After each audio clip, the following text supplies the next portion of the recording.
Hi friends, ఇప్పుడు మనం మాట్లాడుకోబోయే IPL team వచ్చేసి సన్ రైజర్స్ హైదరాబాద్. ఇది మన తెలుగు వాళ్ళ టీము.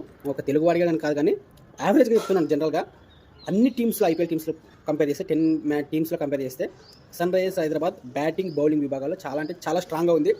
పోయినసారి అంటే 2024లో టీం స్ట్రాంగ్ ఉంది, కానీ 2025లో అంతకు మించి స్ట్రాంగ్ ఉంది.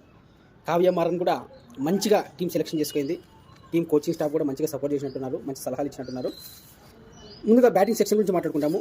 Travis Head, Abhishek Sharma, Heinrich Klaasen, Ishan Kishan, Abhinav Manohar, వీళ్ళు జాలదా ఎటువంటి బౌలింగ్నైనా కూడా దాన్ని ఏమంటారు తత్తు నియతలు చేసి చీల్చి చెండాడే బ్యాట్స్మెన్స్ వీళ్ళు. ఇంత టాప్ 5 ప్లేయర్స్ వీళ్ళు.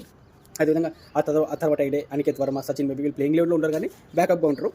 ఆల్రౌండర్స్ వచ్చేసి నితీష్ కుమార్ రెడ్డి, మన తెలుగు అబ్బాయి, ఎట్లా ఆడతాడని చెప్పి మనం ఆల్రెడీ చూసినాము, మనం ఏం మాట్లాడుకోవడానికి లేదు. వియాన్ ముల్డర్ మన రీసెంట్గా యాక్షన్లో అయితే సీఎల్ కాలేదు, కానీ ముందుగా ఎవరు ఫస్ట్ ఇంగ్లాండ్ ప్లేయర్ని తీసుకున్నారు, ఆయన ప్లేస్లో ముల్డర్ రావడం జరిగింది. నెక్స్ట్ కమింగ్ మిండిస్ కూడా మళ్ళీ శ్రీలంక మంచి ఆల్రౌండరే, డీసెంట్ యాక్షన్ ఇది కూడా.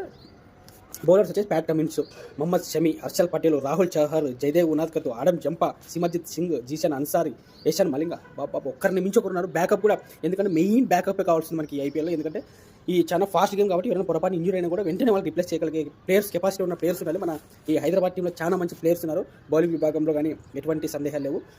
బ్యాటింగ్ బౌలింగ్ విభాగాల్లో టీం అయితే మాత్రం A1 ఉంది.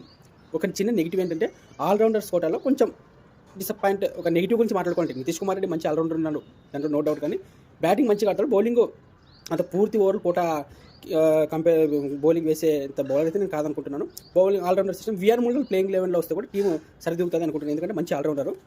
ప్లేయింగ్ లెవెన్ వచ్చేసి మనం expectation Travis Head, Abhishek Sharma openers, Ishan Kishan, Klaasen, Nitish Kumar Reddy, Abhinav Manohar, Kamindu మిండేసారు, వియాన్ ముల్డర్లో ఒకరు ఉంటారు, ప్యాట్ కమిన్స్ పక్క, మొహమ్మద్ షమి పక్క, హర్షల్ పటేల్ పక్క, రాహుల్ చహర్, వీళ్ళంతా టీం అయితే మాత్రం ప్లేయింగ్ లెవెన్ అయితే మాత్రం స్ట్రాంగ్ ఉంది. ఒకవేళ ఎవరైనా ఇంజూర్డ్ అయినా కూడా బ్యాకప్ చేసే కెపాసిటీ ఉన్న ప్లేయర్స్ కూడా సన్ రైజర్స్ హైదరాబాద్లో ఉన్నారు.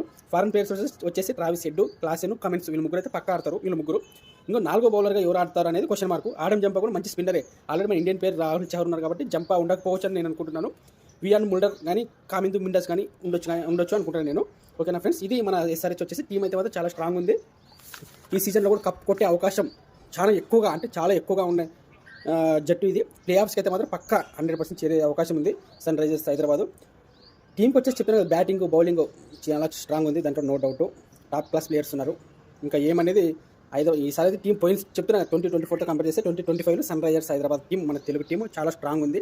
సీజన్ కప్పు గెలవాలని కోరుకుందాము, చూద్దాం ఏమవుతుందో. ప్లే ఆఫ్స్కి అయితే పక్క పోతుందని చేరుతుందని అనుకుంటున్నాను నేను. కప్పు కూడా కొడితే సంతోషం. కావ్య మారన్ హ్యాపీ, మన తెలుగు వాళ్ళు హ్యాపీ, క్రికెట్ ప్లేయర్స్ అంతా కూడా మన హ్యాపీ అవుతారని నేను అనుకుంటున్నాను.